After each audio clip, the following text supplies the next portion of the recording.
नवजीवी महाकल्प, जिसको हम तृतीय कल्पी युग भी कहते हैं।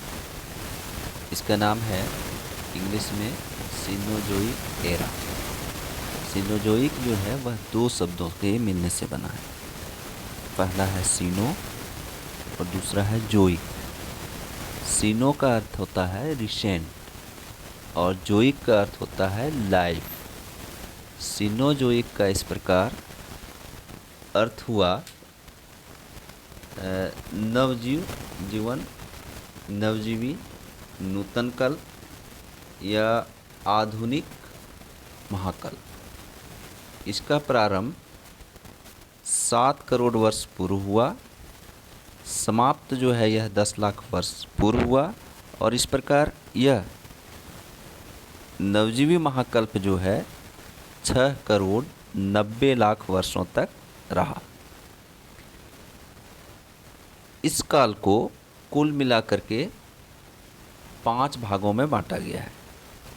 पहला जो है 5 कालों में बांटा गया है। 5 काल जो है उसमें से है पैलियोसिन काल या पुरानूतन काल। यह आधुनिक काल का एक भाग है। तो आधुनिक काल में जो पहला हुआ इस कारण इसका नाम पुरानूतन काल पड़ा और इसका प्रारंभ जो है 7 करोड़ वर्ष पूर्व हुआ और यह समाप्त 6 करोड़ वर्ष पूर्व हुआ। इसकी कुल अवधि 1 करोड़ वर्ष रहा है। इसकी विशेषता क्या रही कि इस काल में वनस्पति के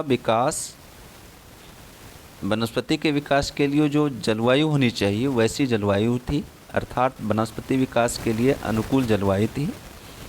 जीव जंतुओं की बात करें तो अनुकूल जलवायु होने के कारण वनस्पतियों का विकास व्यापक स्तर पर हुआ और व्यापक स्तर पर होने के कारण प्रकृति पर निर्भर रहने वाले जीवों जैसे हाथी है, घोड़ा है या जो हरे पत्ते को खा करके जीवित रह सकता है वैसे जीवों का विकास हुआ और इस काल में कुछ उड़ने वाले जीवों का भी विकास हुआ।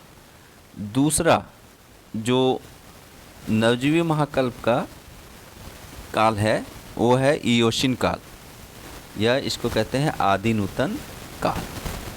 यह जो है ये पुरानूतन काल के बाद स्टार्ट हुआ, अर्थात पुरानूतन काल जब समाप्त हुआ मतलब 6 करोड़ वर्ष पूर्व, तो इसकी शुरुआत 6 करोड़ वर्ष पूर्व हुई और 3.5 करोड़ वर्ष पूर्व यह समाप्त हुआ। 3 करोड़ 50 लाख साल पहले यह समाप्त हुआ।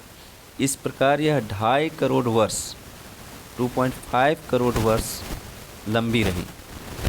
इसमें क्या हुआ कि स्थलीय भागों में सागरों का अतिक्रमण हुआ और इस समय कछुआ, बंदरों तथा मगरमच्छों का प्रादुर्भाव हुआ।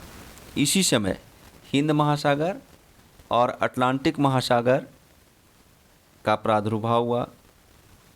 ज्वालामुखी का प्रवाह बहुत अधिक होने लगा जिसके चलते लावा का जमाव हुआ धरातल पर और हिमालय जो पर्वतमाला है उसकी उत्पत्ति इसी काल में प्रारंभ हुई। नवजीवी महाकल्प के इयोसिन युग में हिमालय पर्वतमाला को हम कह सकते हैं कि इयोसिन युग का है, लेकिन ये बनकर कंप्लीट इयोसिन काल में हुआ नहीं। इस काल में इसकी उत्पत्ति प्रारंभ हुई। तीसरा जो काल है वह है ओलिगोशिन काल या मध्य नूतन काल। मध्य नूतन काल जो है 3.5 करोड़ वर्ष पूर्व स्टार्ट हुआ और 2.5 करोड़ वर्ष तक चला। यह 1 करोड़ वर्ष तक इसकी अवधि रही और इस समय पृथ्वी के अधिकांश हिस्सों में जलवायु जो थी वह गर्म हो गई। कुछ क्षेत्रों में ठंडी जलवायु थी।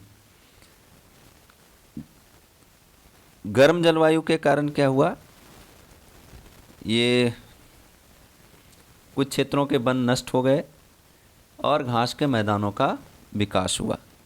इसी समय आल्प्स पर्वत का निर्माण हुआ। तीसरा हमने ओलियोगोशिन काल पढ़ा जिसमें ठंडी जलवायु के कारण वन नष्ट हो गए और घास के मैदानों का विकास हुआ। चौथा जो है वो है मायोसिन काल। मायोसिन काल मतलब ये मध्य नूतन काल। इसमें क्या हुआ,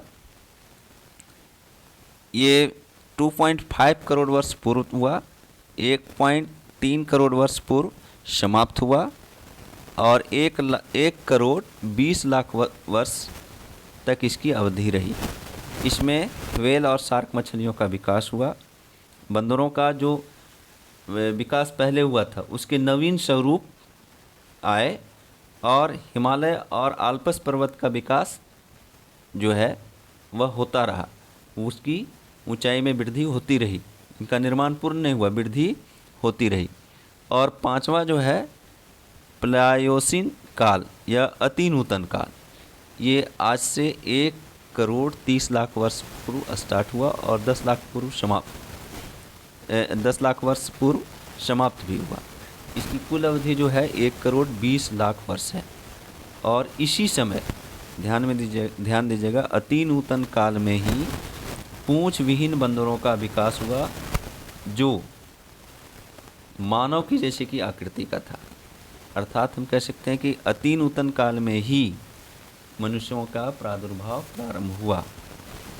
शार्क के साथ साथ बड़े स्तनधारी जीवों का ह्रास हुआ और इसी काल में सारे महाद्वीप, सारे महासागर अभी जिस स्वरूप में हैं उसी स्वरूप में आ गए और हिमालय पर्वतमाला का उत्थान जारी रहा।